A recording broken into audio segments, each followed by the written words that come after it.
Huawei really is a master in setting up new records. This time it's the Ascend P2 and it shall be the fastest smartphone of the world. This is how it's looking like, and it's because fastest because of, let me see like this one, okay, here we go, because of wireless LAN up to 520 megabit per second, and because of LTE Cat 4, that new standard with up to 150 megabit per second.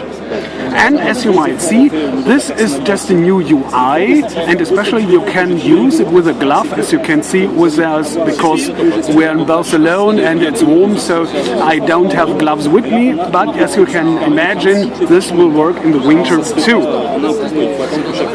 The new things, especially because of the design, it's very slim, it's 8.4 millimeters thin, and as you might remember from the first P1, this is what they call the infinity display that's moving around, but there's no display on this, is just the surface that's looking like as if it's going over there. And as you see over here, the home screen has changed a little. Or what means a little? It changed a lot, because not of those animation, it's because of you don't have a menu with your apps anymore. As you see down here, there's no icon for that, just for the normal settings, as you know it by Android. By the way, this is Android 4.1.2.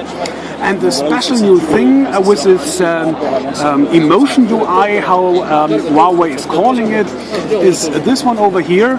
This is where your apps are right now, in those folders. They call it easy folders, and because of that, not more than 60 icons in one folder, like those over here.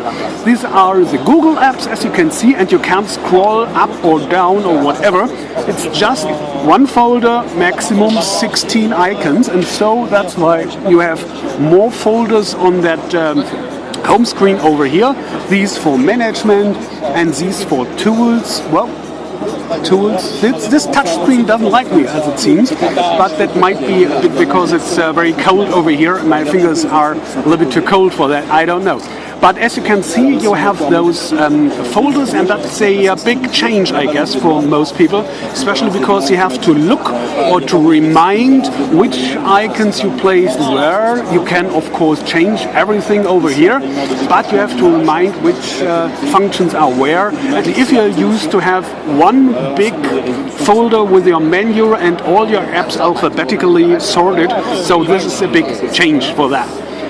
The other change is this here over this big new widget, with what's called Me widget, the Me widget, coming as you can see with a clock and weather and whatever you want, and of course it's customizable. This is like over here, you can put whatever you want into this and change everything, so you have more information with your first look over here. And from up there, you can switch to profiles. Some people might know those profiles from Nokia, but not that sexy like this over here. So you can choose this one and say, okay, this is what I use right now. In those, let me go to those profiles, because these are not only you can have more audio settings than this one that just Android is giving you over here. And the other thing I wanted to show are these themes. Come on. Okay, here we go. Now it's a lot of customizable pre-installed things. You can switch to whatever you want and have a completely new style, including, especially because you can customize those too, including ringtones, as you see, alarm tones.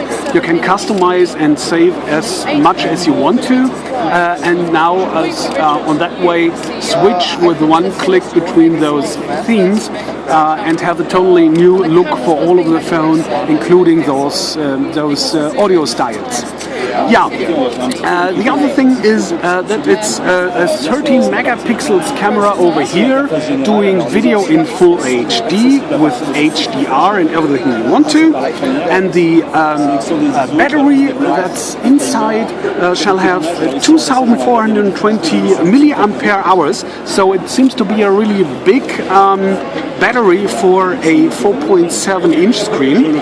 For comparison, the HTC One just has 2,300 milliampere hours, so it's just a little bit bigger than this, and that screen has 315 ppi.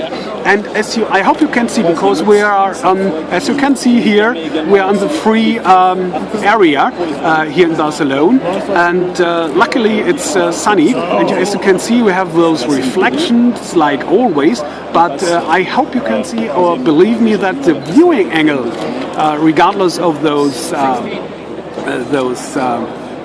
sparkling over here, just the viewing angle is really great, and it's really brilliant and sharp, good to look screen, but nevertheless, like on all smartphones, you have that problem with this mirrors. Okay, that's I hope enough for the first impression of the Huawei Ascend P2, and it will come globally in Q2 this year for €399 without any contract.